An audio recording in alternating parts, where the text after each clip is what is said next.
Tybee Island est une station balnéaire près de Savannah, en Géorgie. Hors saison, c'est un endroit tranquille et peu fréquenté. Mais à partir de la fin de semaine du Memorial Day, les touristes affluent, impatients d'enfiler leurs bikinis et de profiter des plaisirs de la plage et de la ville. Comprenez-moi bien, j'aime les vacances comme tout le monde, peut-être même plus. Mais en tant qu'ancien agent du FBI, j'ai vu des touristes faire des choses très risquées, des choses qu'ils n'auraient jamais faites à la maison. On dit souvent, ce qui se passe à Vegas reste à Vegas. Mais selon mon expérience, c'est ce genre de réflexion, ou plutôt ce genre d'idées folles, qui peut mettre les gens dans le pétrin.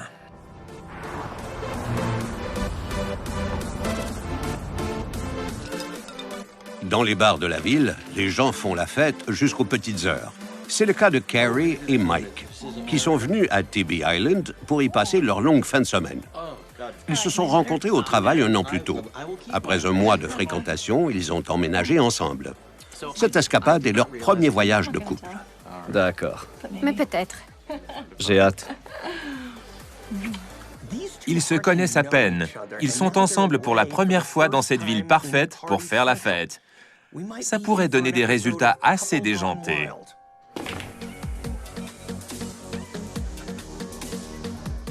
Au bar, le petit tête-à-tête de Carrie et Mike est sur le point de se transformer. Ça ne vous dérange pas si on s'installe ici, pas vrai? Bien sûr, je vous en prie. C'est un pays libre. Je m'appelle Lacey. Bonjour. Carrie, enchantée. Moi aussi. Lacey et Jason sont un jeune couple marié en vacances pour 2 semaines. Lacey a rencontré Jason dans une fête au collège. Elle était une vedette de l'équipe de volley-ball. Et lui, un militaire. Après 3 semaines de fréquentation, ils se sont mariés à Las Vegas. Vous savez ce qu'on dit? Seuls les fous se précipitent. Ces deux couples semblent assez impulsifs quand il s'agit de choisir leur fréquentation. Maintenant qu'ils se sont rencontrés, personne ne peut prédire ce qui se passera. Santé! Santé! Bienvenue au paradis. Les deux couples se mettent aussitôt à faire la fête ensemble.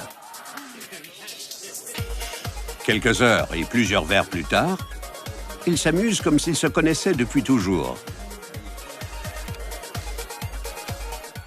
En vacances, on se fait des amis beaucoup plus facilement.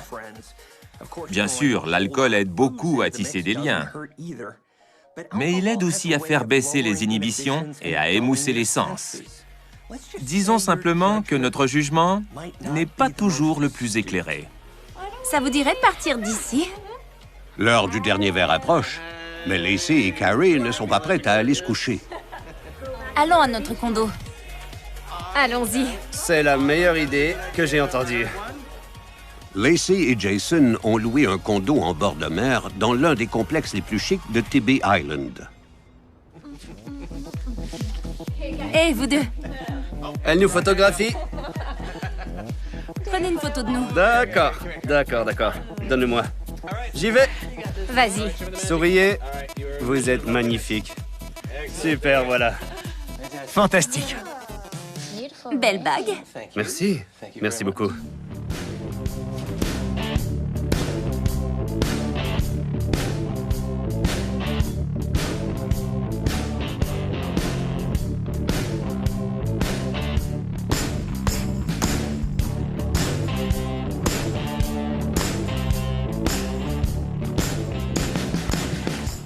Mon sac à main a disparu. Carrie, réveille-toi. Où est mon sac à main?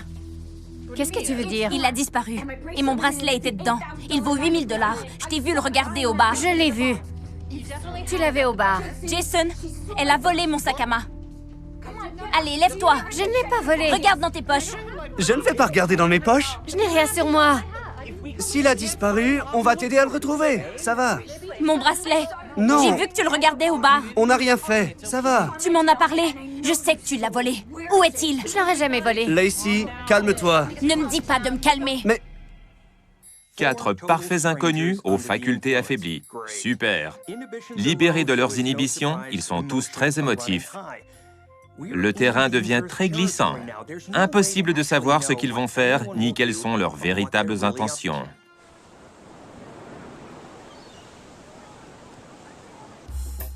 Le lendemain, le drame de la veille semble avoir été résolu. Allez, chérie, viens. Tu es prêt, chérie? Allons-y. Jason et Lacey repartent pour profiter de tous les plaisirs que Tybee Island a à leur offrir. D'accord. Tu vas aller juste ici. Plus tard, entouré de son matériel de bricolage, Lacey colle dans un album tous ses souvenirs de la fin de semaine. Parfait. Elle fait des cahiers de souvenirs depuis qu'elle est toute petite. Et elle en est un peu obsédée. Mignon. Quelle belle journée. Ce jour-là, Carrie et Mike ne se présentent pas au travail et s'enfuirent. Bonjour, je suis l'enquêteur Suarez. Puis-je parler à Michelle, s'il vous plaît? Oui, Michelle. J'appelle au sujet de votre ex-mari, Mike. Mais tous ceux à qui il parle, incluant son ex-femme, la mère de sa fille, jurent que Mike est la personne la plus gentille qui soit. La plus gentille, d'accord? Il était totalement dévoué à Carrie. Et il aurait été incapable de tuer quelqu'un. Les enquêteurs repèrent une transaction faite avec la carte de crédit de Mike dans un bar de la ville. Quand ils interrogent les employés, personne ne se souvient de les avoir vus. Aucune preuve, aucun témoin. 2 signes que l'enquête pourrait très rapidement être abandonnée. C'est habituellement à ce moment-là qu'on espère une percée. Mais si on espère une percée, on peut s'attendre au pire.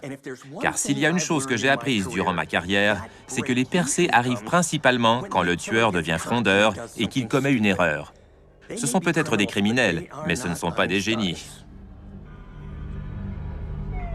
Pendant ce temps, à l'insu de la police, les 2 dernières personnes qui ont été vues avec Carrie et Mike ont une envie pressante qu'ils décident de satisfaire. En réalité, Jason et Lacey ne sont pas un couple aussi ordinaire qu'ils en ont l'air. Jason a été exclu de l'armée pour mauvaise conduite. Et peu de temps après leur mariage, ils ont commencé à faire la fête et à consommer de la drogue. Mais la routine a rapidement pris le dessus. Et les cambriolages sont devenus leur nouvelle source d'adrénaline. Leur cible préférée, les magasins d'une importante chaîne de produits érotiques. Aussi étrange que ça puisse paraître, pour certains, commettre des crimes est aussi excitant que d'avoir des relations sexuelles. Mais s'ils ne se font pas arrêter, ils deviennent parfois trop confiants. Et c'est à ce moment-là que les choses risquent de déraper. Croyez-moi, tôt ou tard, ils vont faire une erreur. Lacey et Jason ne savent pas qu'ils ont déclenché le système d'alarme. Éloignez-vous du véhicule. À genoux. Les mains derrière la tête. Enlevez vos masques tout de suite.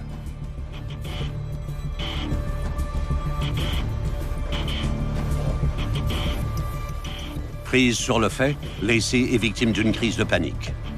Derrière la tête. Je vous en prie. J'ai besoin de mes médicaments, s'il vous plaît. Où sont-ils? Dans mon sac à main. Une voleuse victime d'une crise de panique? Je ne suis pas certain qu'elle ait choisi le bon métier. Je ne les vois pas. Au lieu d'un flacon de médicaments, ils trouvent les pièces d'identité de Carrie et de Mike. Qui est-ce? Je ne sais pas. Je les ai trouvés sur la plage. Quand les policiers fouillent leur voiture, ils trouvent une arme chargée. Ça ne promet rien de bon pour Carrie et Mike, le couple disparu. Ces indices suggèrent à la police que Lacey et Jason pourraient avoir été impliqués dans des crimes plus graves que des vols de magasins érotiques. Mais de toute évidence, ils ne sont pas de taille. Plutôt que de se faire oublier, ils commettent un vol. Et ils se font prendre alors qu'ils transportent des preuves incriminantes. Pouvez-vous épeler le mot « idiot » ?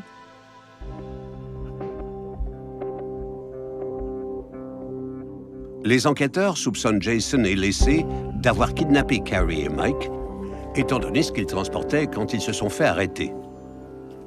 Mais il n'y a aucune trace de Carrie et de Mike au condo de Jason et Lacey. Par contre, ils trouvent des cartouches vides,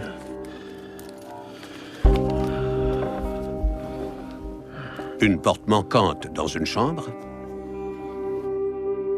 de la peinture et des produits nettoyants. Et j'en font pour dissimuler leurs crimes m'impressionne toujours. Mais je le sais d'expérience, aucune couche de peinture ne peut éliminer toutes les traces de sang et d'ADN. Et si vous tuez quelqu'un, vous ne devriez peut-être pas laisser des cartouches vides sur le plancher à la vue de tous. D'accord, Jason. Je n'ai pas beaucoup de temps. Où sont-ils? Tandis que l'équipe technique continue de fouiller le condo, les enquêteurs acculent Jason au pied du mur. Je sais que tu sais où ils sont. Leur ADN est ici. Tu ne dis rien? Pourquoi l'une des portes a-t-elle été enlevée? Pourquoi avez-vous tous ces produits nettoyants? Et de la peinture? Vous faites des rénovations? Non? Et que penses-tu de ça? Des cartouches vides trouvées dans votre appartement. Celle-ci pour monsieur. Et celle-là pour madame. Où sont-ils, Jason? Mais Jason ne dit pas un mot. Pour qu'une accusation de meurtre convainque un jury hors de tout doute raisonnable, il faut des corps. Et quand un des deux criminels ne veut pas parler, on passe au suivant. Tu sais ce que j'ai ici? Une analyse d'ADN. Je ne sais pas de quoi vous parlez. T'es au courant de rien? On louait le condo, il n'est pas à moi. Oui? Alors parle-moi de ça.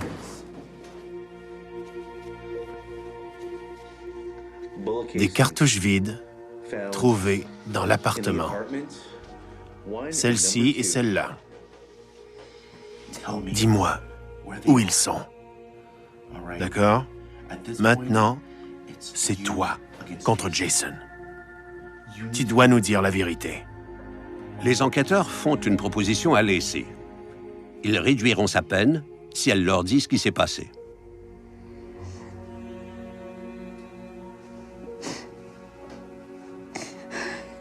C'est Jason. Il a tiré 2 fois à travers la porte. Et Lacey dit aux policiers que Jason a tué les 2 victimes et qu'il l'a forcé à l'aider. il m'a forcé à tout nettoyer. Elle prétend qu'il la terrifie. Vous ne comprenez pas, il est fou. Quand il est sorti de l'armée, il n'était plus le même. Il faisait des cauchemars et il devait tout contrôler.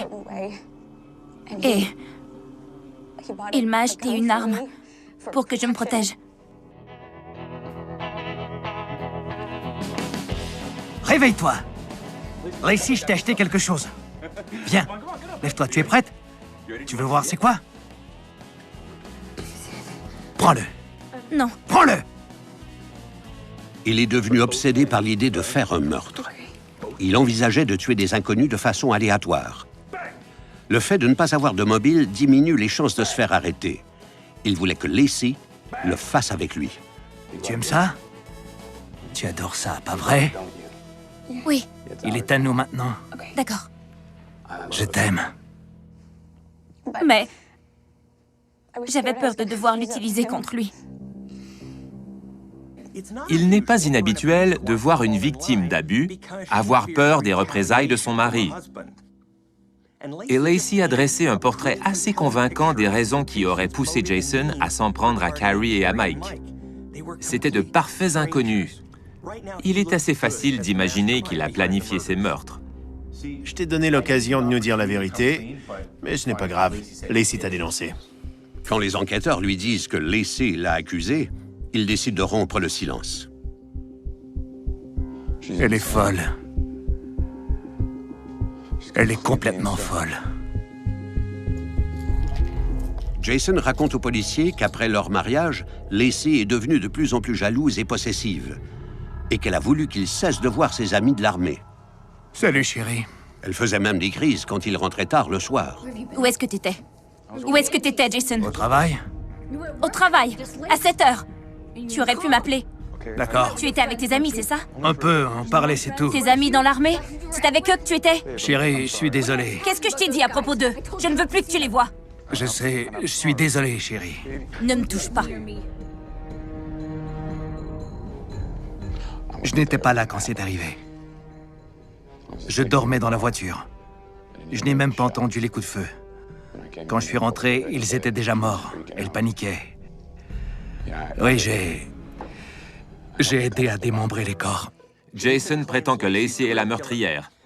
Il arrive extrêmement souvent en salle d'interrogatoire que les gens blâment leur prétendue douce moitié pour sauver leur propre peau. Jusqu'à ce que la mort nous sépare, c'est ça? Non. Apparemment, il faisait la sieste dans sa voiture quand Lacey a tué Mike et Carrie, prise par une soudaine poussée de rage causée par l'alcool et la drogue. Il l'a seulement aidé à démembrer les corps et à s'en débarrasser. C'est tout? Pas de problème. Les policiers doivent trouver les corps de Mike et de Carrie. C'est le seul moyen de comprendre ce qui s'est réellement passé ce soir-là et de s'assurer qu'aucun des deux tourtereaux ne s'en tire impunément. Après avoir accepté un accord pour alléger sa peine en échange de sa coopération, Lacey dit aux policiers que Jason et elle ont traversé les frontières de l'État et ont abandonné les corps de Mike et de Carrie dans une benne à ordures. Les policiers retrouvent une partie de leur reste dans un dépotoir. La seule partie de Carrie qu'ils retrouvent est son bras droit. Tout ce qu'ils retrouvent de Mike est le haut de son torse et sa tête. Au laboratoire, ils retirent une balle de la tête de Mike et elle correspond à celle de l'arme trouvée dans la voiture de Jason. Les preuves retrouvées dans leur condo répondent à certaines interrogations. Mais c'est le cahier de Lacey qui pose la dernière pièce du casse-tête. Sur une photographie, Lacey apparaît portant la bague de Mike au bout d'une chaîne autour de son cou. Pour garder des souvenirs et revivre perpétuellement le crime, il faut être fou. Mais les meurtriers ont tendance à le faire, justement parce qu'ils sont fous. Par contre, la plupart ne les étalent pas dans un cahier avec de jolis papiers, des brillants et des cœurs. Les preuves ne concordent pas avec sa théorie selon laquelle son mari serait l'unique responsable. Une des conditions de sa réduction de peine est que Lacey passe d'abord un polygraphe. Regarde ce qu'on a trouvé. Folle du bricolage. Mais quand elle est confrontée à son cahier, elle craque. Qu'est-ce qu'il y a ici? Sportive? Des papillons? Tu aimes ça? La plus belle journée. Tu pourras le refaire à la chapelle de la prison. D'accord. On les a rencontrés au bar. Ils sont revenus à la maison et les choses ont dérapé. Vous allez m'aider à le trouver. Vous savez exactement où il est. Calme-toi, elle n'a rien fait. Mais qu'est-ce qui se passe? Merde, merde, merde! Je savais qu'il ne s'en tirerait pas. Allez, tu veux le faire? Vas-y. Allez. Fais-le, Jason!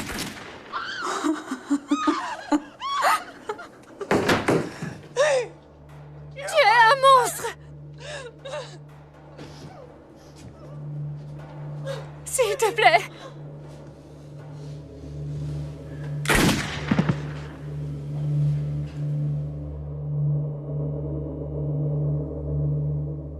Pour sa participation, Jason est accusé de meurtre et condamné à 40 ans d'emprisonnement.